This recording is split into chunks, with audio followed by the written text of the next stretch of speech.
Shalom Bapak Ibu yang dikasihi Tuhan. Selamat kita berbakti dalam kasih karunia Yesus Kristus. Kita patut bersyukur kepada Tuhan sebab Ia baik. Bahwasanya untuk selama-lamanya kasih setianya. Kita mau datang ke bait-Nya dengan hati yang bersyukur.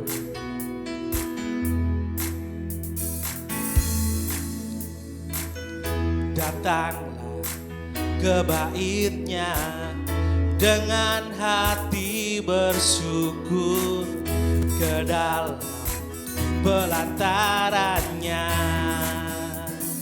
Dengan hati bersuka rasakan dan lihatlah betapa baiknya Tuhan bagi yang berlindung padanya. Akan bersorak-sorai, akan bersorak-sorai, akan bersorak-sorai. Bersyukurlah, bersyukurlah kepada Tuhan, sebab Ia baik, bahwasanya untuk selamanya kasih setia. Bersyukurlah kepada Tuhan, kepada Tuhan, sebab Ia baik, bahwasanya untuk selamanya kasih setianya. Kita mau datang ke bait-Nya dengan hati yang bersyukur.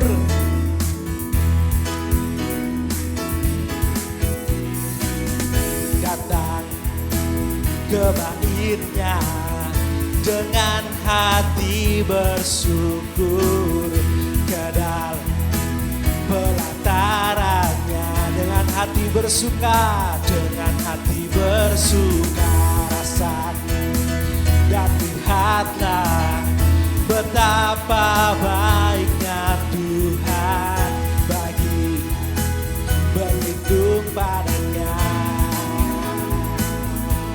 Akan bersorak-sorai, akan bersorak-sorai. Bersyukurlah, bersyukurlah kepada Tuhan, sebab Ia baik, bahwasanya untuk selamanya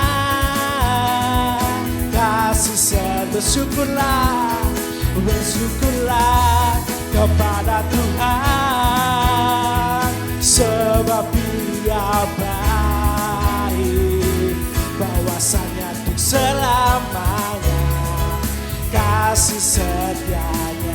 Kita mau katakan bersyukurlah, bersyukurlah kepada Tuhan, sebab Ia baik, bahwasanya untuk selamanya kasih setianya. Bersyukurlah kepada Tuhan, sebab Ia baik, bahwasanya untuk selamanya kasih setianya. Bersyukurlah kepada Tuhan, bersyukurlah kepada Tuhan, sebab Ia baik, bahwasanya untuk selamanya kasih setianya. Bersyukurlah kepada Tuhan, sebab Ia baik, bahwasanya untuk selamanya kasih setia. Bahwasanya untuk selamanya, bahwasanya untuk selamanya, bahwasanya untuk selamanya, bahwasanya untuk selamanya kasih setianya. Kita patut bersyukur bahwa Tuhan sudah mati buat kita. Tuhan sudah menebus salah hidup kita yang lama, yang sia-sia. Kita ditebus bukan dengan barang yang fana, dengan darah Tuhan Yesus Kristus.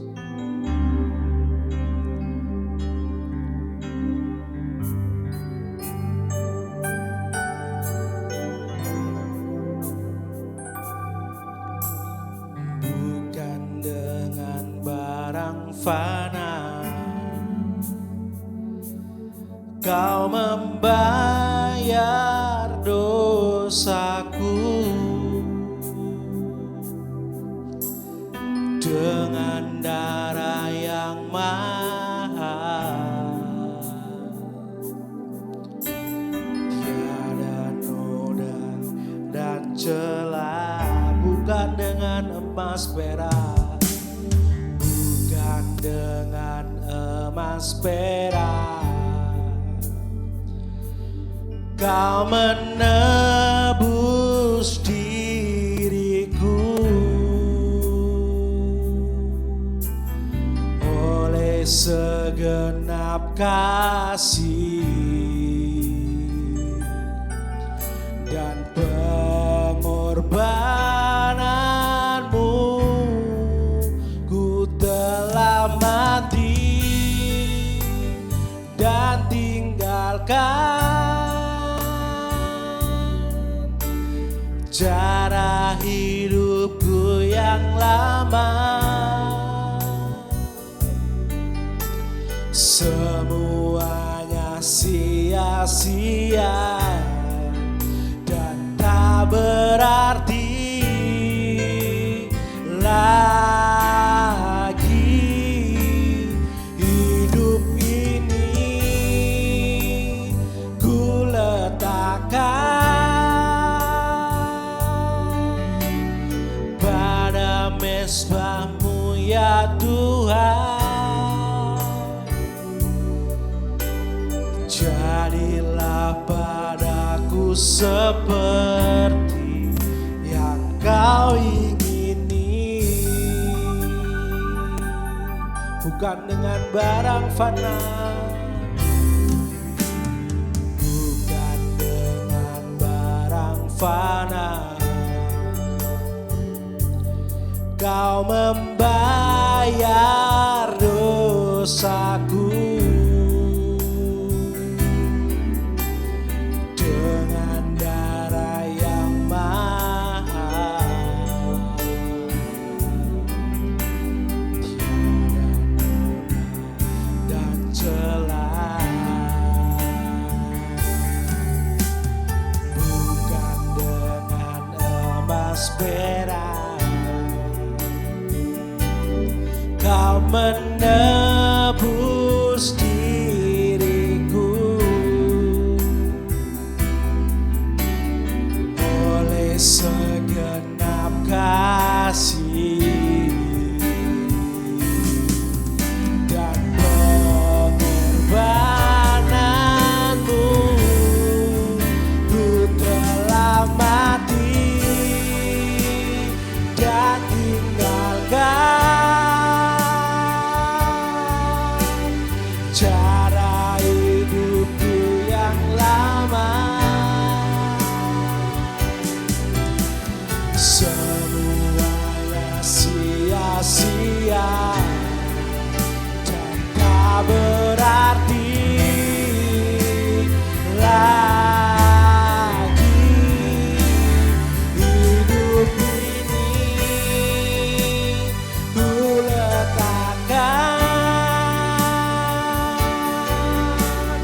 pada mezbah-Mu ya Tuhan. Jadilah padaku seperti yang Kau ingini. Ku telah mati, ku telah mati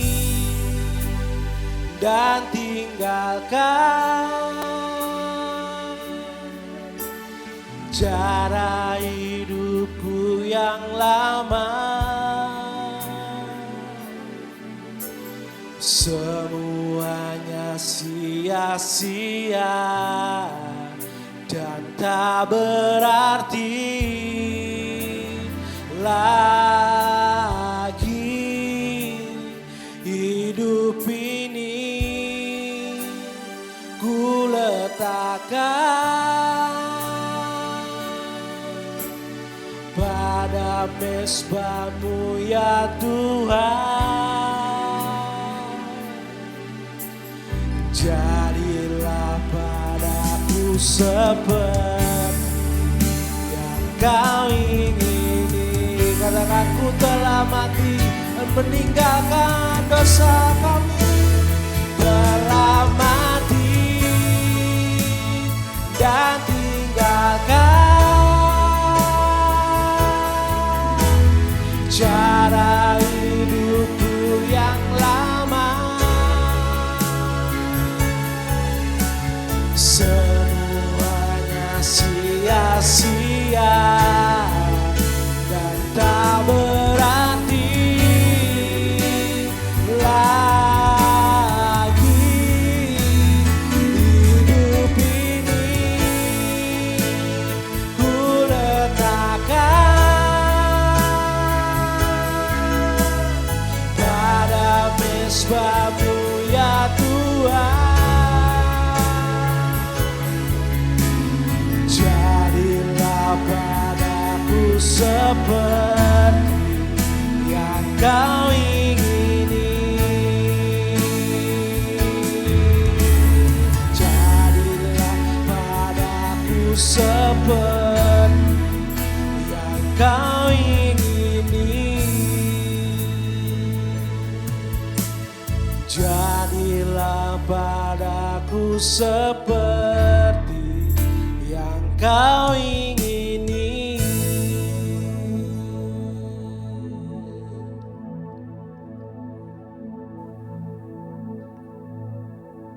Terima kasih Tuhan untuk siang hari ini. Kami bersyukur buat kesempatan di mana kami boleh memuji dan memuliakan nama-Mu. Kami kembali diingatkan bahwa kami sudah ditebus, kami sudah diselamatkan oleh darah-Mu, oleh tubuh-Mu yang tercurah buat kami. Tuhan, biarlah kiranya ini menolong kami untuk kami bisa berserah penuh, untuk kami bisa meletakkan hidup kami di mezbah-Mu ya Tuhan. Tuhan, jika sebentar kami akan membaca dan merenungkan firman-Mu, teduhkan setiap hati dan pikiran kami, supaya kami dapat menerima firman-Mu, supaya kami dapat dibebaskan oleh berita Injil-Mu Tuhan.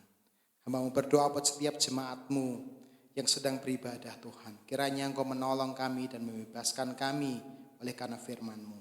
Dan kiranya hamba-Mu juga boleh Engkau tuntun untuk dapat memberitakan kabar Injil-Mu dengan jelas. Tuhan, kami berserah penuh dalam tangan kuasa-Mu.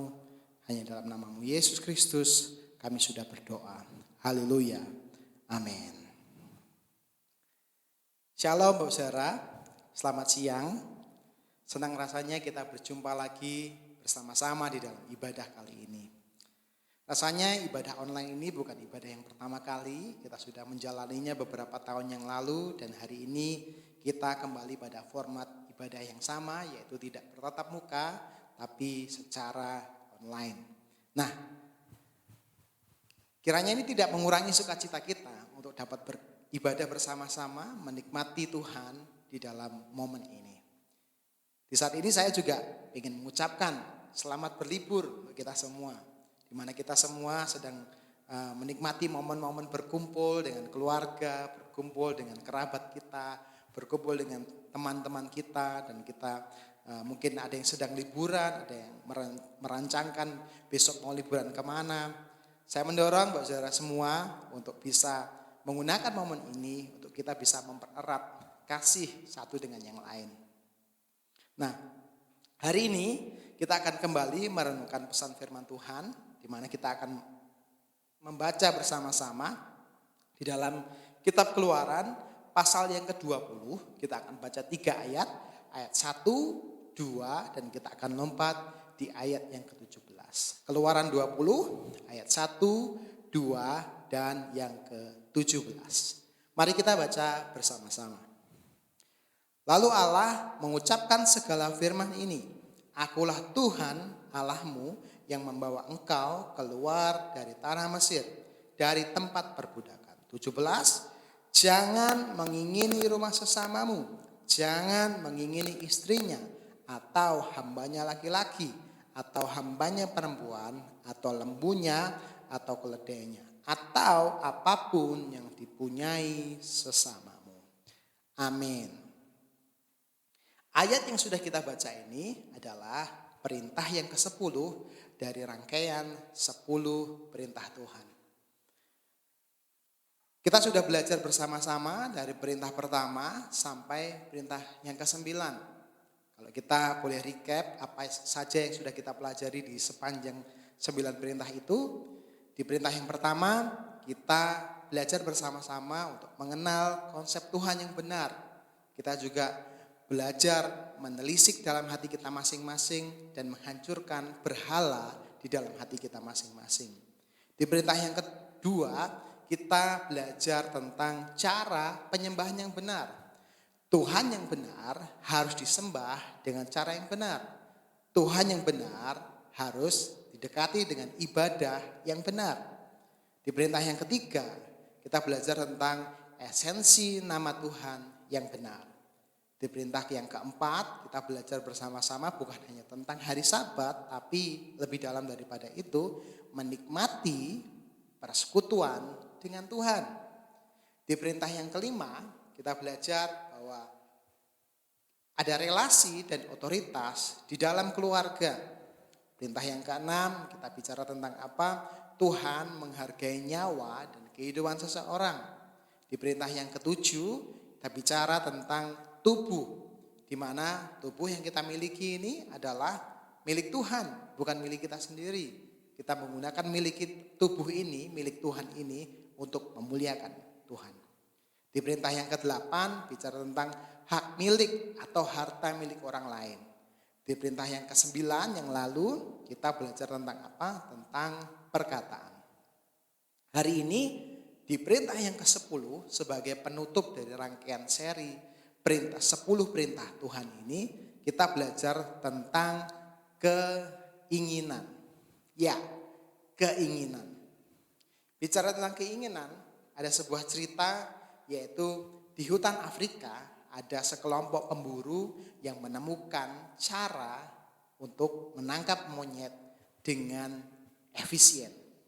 Jadi mereka menangkap monyet tidak dengan menembak atau melukai, di mana kalau monyet ini terluka akan mengurangi harga dari monyet yang mereka tangkap itu. Jadi sang pemburu monyet ini menggunakan sebuah cara di mana mereka memakai toples yang lehernya panjang dan sempit. Toples itu ditanam di tanah, lalu di dalam toples tersebut disimpan makanan yang berisi kacang dan juga aroma-aroma yang kuat, di mana aroma itu adalah aroma yang sangat disukai oleh monyet-monyet Afrika. Mereka meletakkannya di sore hari, perangkap itu diletakkan di sore hari, dibuat di sore hari, lalu dan juga keesokan harinya para pemburu ini mendapati bahwa perangkap mereka kena kepada monyet-monyet di Afrika. Yang lucu adalah monyet ini tangannya sedang masuk di tanah dan mereka nggak bisa keluar. Nah, Pak Zara, yang menarik dari kisah ini adalah keinginan dari si monyet menjadi alat untuk menjebak monyet ini masuk dalam perangkap tersebut.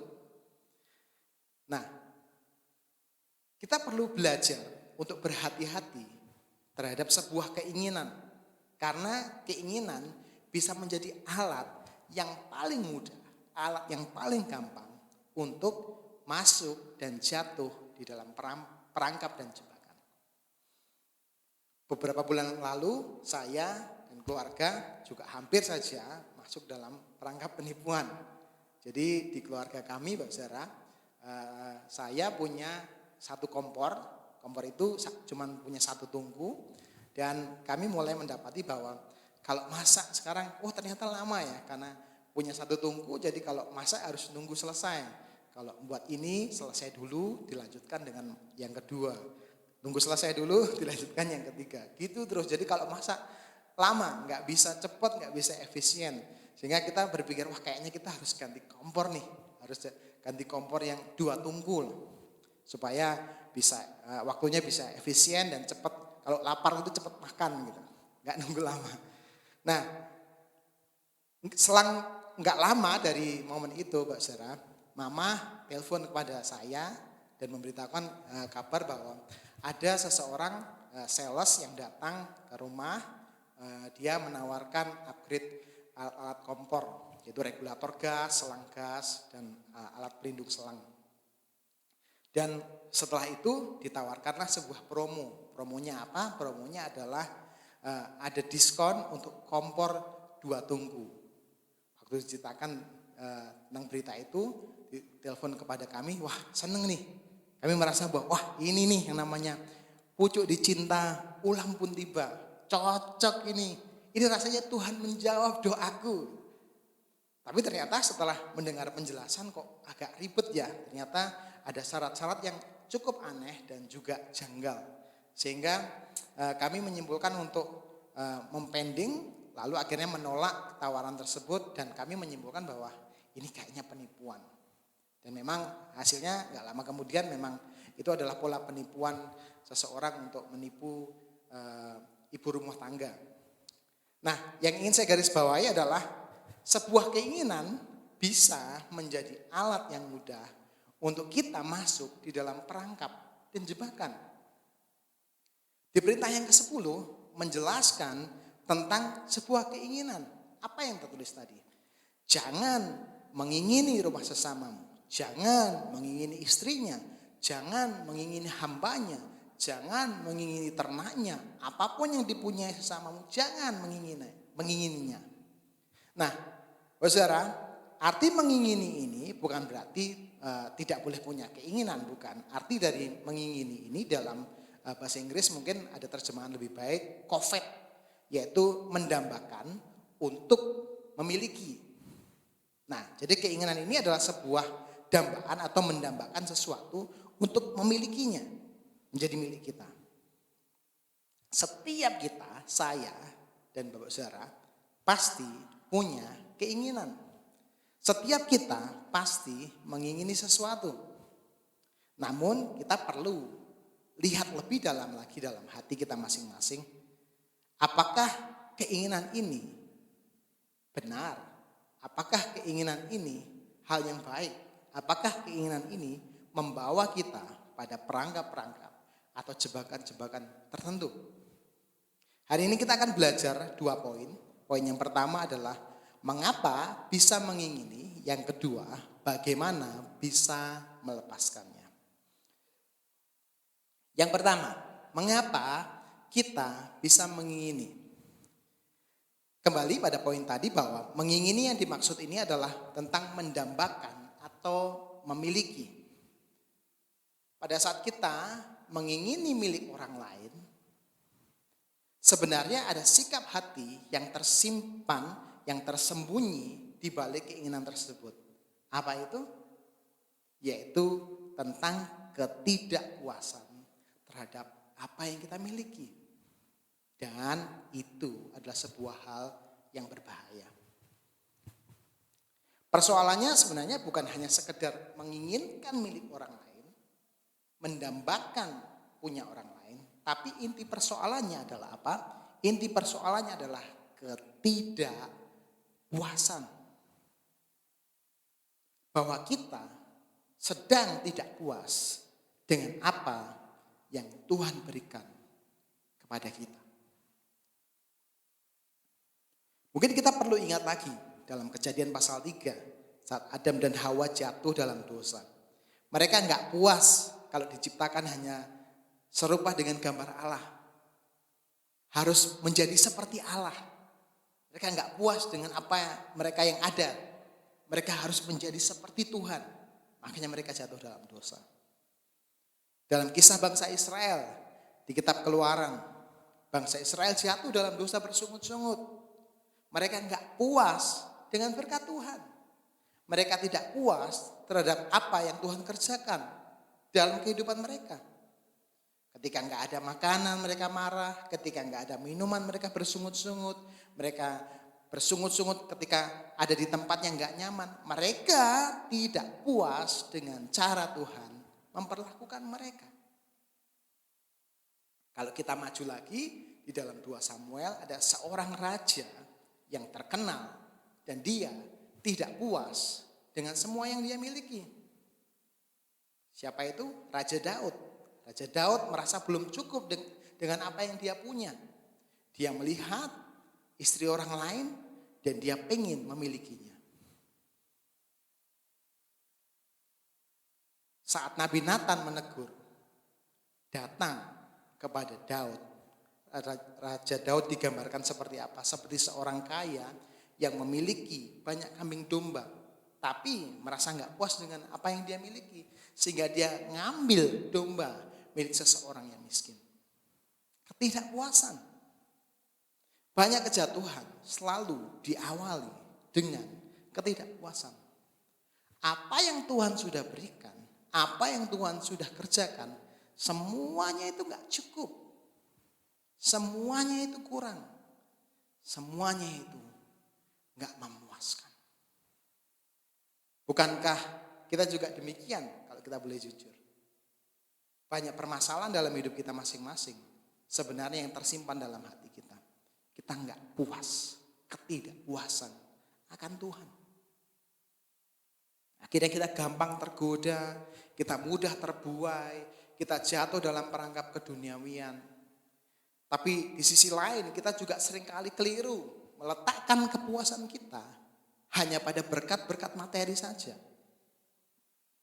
Kita meletakkan kepuasan bukan pada Tuhan, tapi pada apa yang Tuhan berikan saja. Ketika berkat Tuhan itu cocok, ya kita bersyukur. Ketika berkat Tuhan itu enggak cocok, kita gampang kecewa. Ketika Tuhan memberikan berkat materi, kita senangnya minta ampun. Tapi kalau berkatnya cuma berupa penyertaan dan kekuatan daripada Tuhan, kita kurang berterima kasih. Kita selalu bermasalah terhadap ketidakpuasan ini, saudara. John Piper mengatakan demikian. Mengingini atau covet adalah mendambakan sesuatu selain Tuhan. Dengan cara apa? Dengan cara menunjukkan hilangnya kepuasan dan kesenangan di dalam Tuhan. Jika akhir-akhir ini kita sulit mendapatkan kepuasan di dalam Tuhan, kita sulit mendapatkan kesenangan di dalam Tuhan, kita nggak puas lagi di dalam Tuhan, kita nggak punya lagi sukacita di dalam Tuhan, kita sedang melakukan pelanggaran di perintah yang ke-10 ini. Kita harus berhati-hati terhadap keinginan kita. Apa yang Yakobus katakan? Mari kita lihat dalam Yakobus pasal yang pertama ayat 13 sampai yang ke-15. Yakobus 1 ayat 13 sampai yang ke-15. Apabila seseorang dicobai, janganlah ia berkata, pencobaan ini datang dari Allah, sebab Allah tidak dapat dicobai oleh yang jahat. Dan ia sendiri tidak mencobai siapapun. Tetapi, perhatikan baik, tiap-tiap orang dicobai oleh keinginannya sendiri. Karena ia diseret, dipikat olehnya. Dan apabila keinginan itu telah dibuai, ia melahirkan dosa. Dan apabila dosa itu sudah matang, ia melahirkan maut. Keinginan kita sungguh berbahaya kalau kita nggak bisa memfilter itu.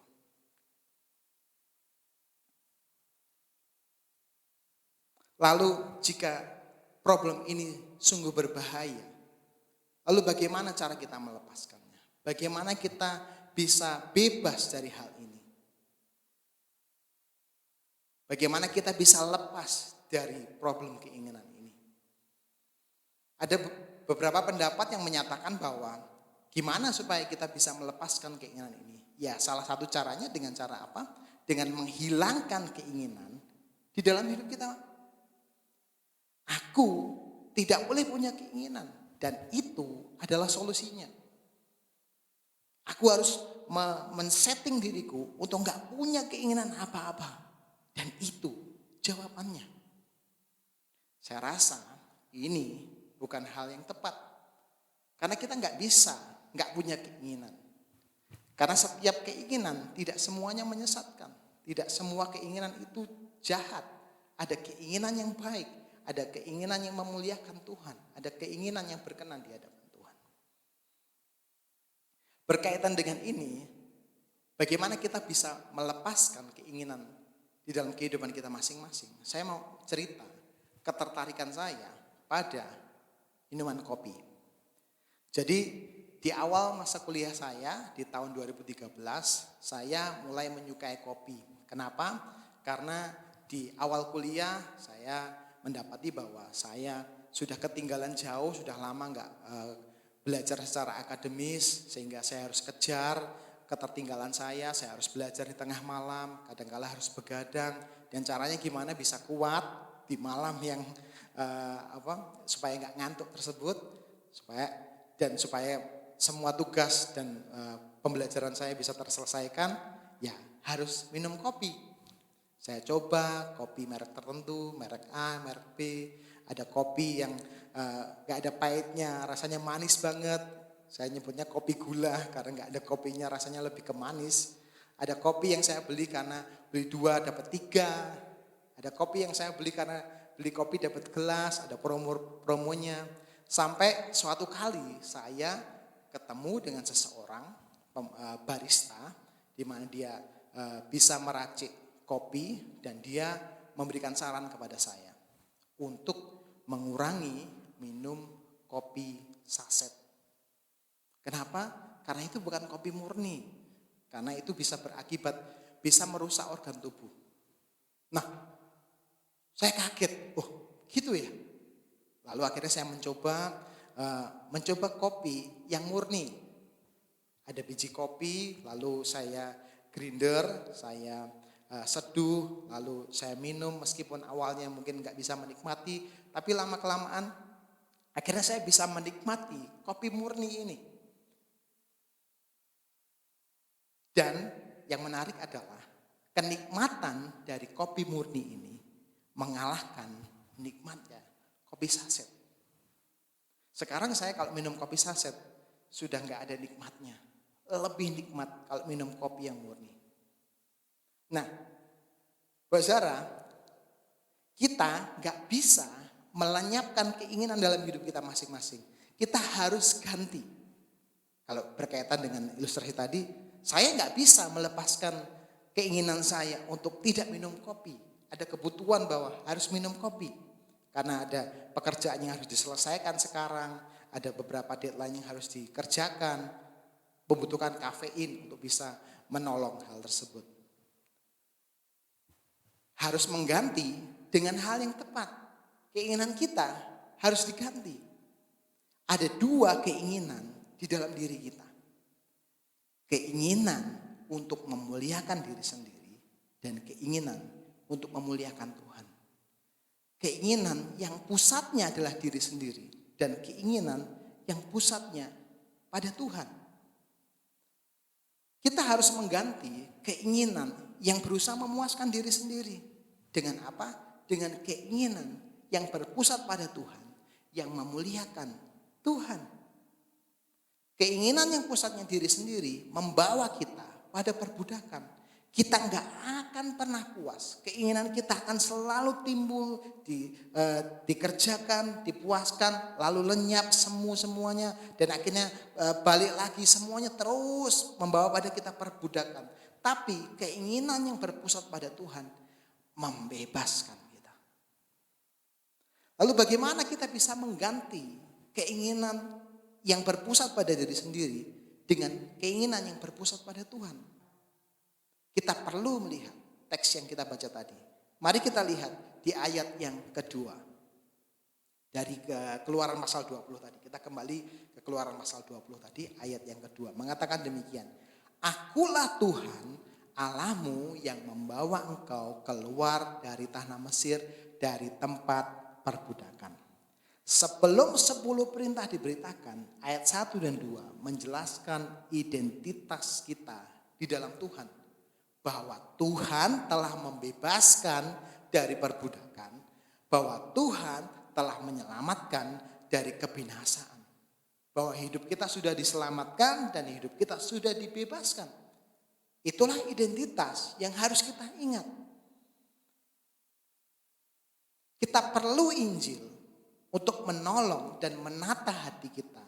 Menata ulang setiap keinginan dalam hati kita masing-masing. Injil bicara tentang apa? Bahwa saya yang berdosa dibebaskan dan diselamatkan oleh karya Kristus. Bagaimana kita bisa mereplace, mengganti keinginan yang berpusat pada diri kita sendiri dengan mengganti itu dengan keinginan yang berpusat pada Tuhan. Dengan kita melihat bahwa aku adalah orang yang sudah dibebaskan dari tempat perbudakan. Aku adalah orang yang sudah diselamatkan. Berita Injil inilah yang menolong kita untuk memahami bahwa saya sudah bebas, saya sudah diselamatkan, maka hidupku bukan untuk aku sendiri. Hidupku milik Tuhan dan untuk Tuhan. Kita perlu menyadari bahwa keinginan kita pun harusnya keinginan untuk memuliakan Tuhan. Momen ini adalah momen yang tepat kita untuk melihat, menelisik hati kita masing-masing. Setiap keinginan kita, apakah keinginan untuk memuliakan diri kita sendiri atau memuliakan Tuhan. Maka kita perlu Injil untuk kembali bertobat, menata ulang hati kita masing-masing. Supaya setiap keinginan kita adalah keinginan yang memuliakan Tuhan. Kalau kita mengerti nikmatnya di dalam Tuhan, sama seperti kopi tadi, nikmatnya kopi murni, maka kita bisa, kopi saset ini gak enak. Ketika kita mengerti kebebasan di dalam Tuhan, kebebasan karena Tuhan di dalam Injilnya, kita gak mau hidup dalam perbudakan lagi. Hari ini, mari kita belajar bersama-sama bahwa setiap keinginan kita seringkali perlu ditelisik ulang. Apakah setiap hal yang kita inginkan, apakah lahir dari ketidakpuasan atau lahir dari kepuasan akan Allah? Kita tidak perlu menghilangkan semua keinginan kita. Kita perlu menata ulang hati kita. Bahwa setiap keinginan kita harusnya keinginan untuk memuliakan Tuhan. Untuk menutup, mari kita perhatikan apa yang John Piper katakan. Dia menuliskan demikian, saudara. Allah sangat dimuliakan ketika kita sangat dipuaskan dengan Dia. Tuhan sangat dipermuliakan ketika kita punya kepuasan yang mendalam di dalam Tuhan.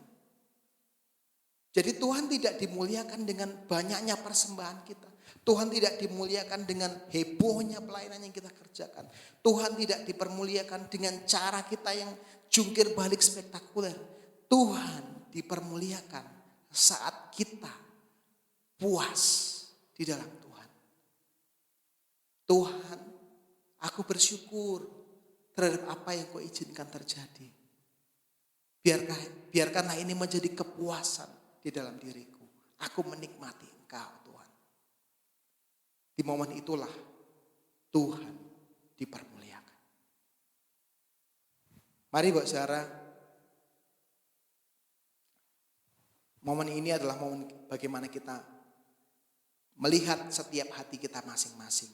Sebenarnya apa yang kita inginkan. Keinginan seperti apa dalam hidup kita masing-masing.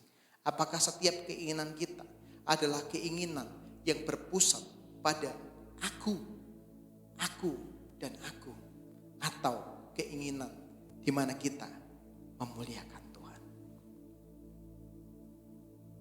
Mari kita datang kepada Tuhan.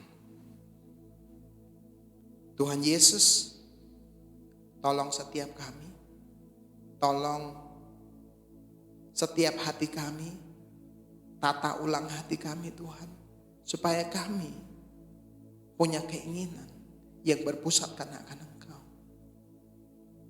Tolong setiap kami punya kepuasan di dalam Engkau.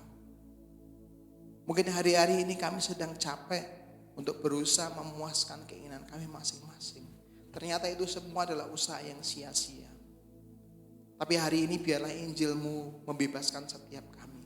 Bahwa kami yang sudah ditebus, kami yang sudah diselamatkan ini, kami punya keinginan selalu untuk memuliakan Engkau.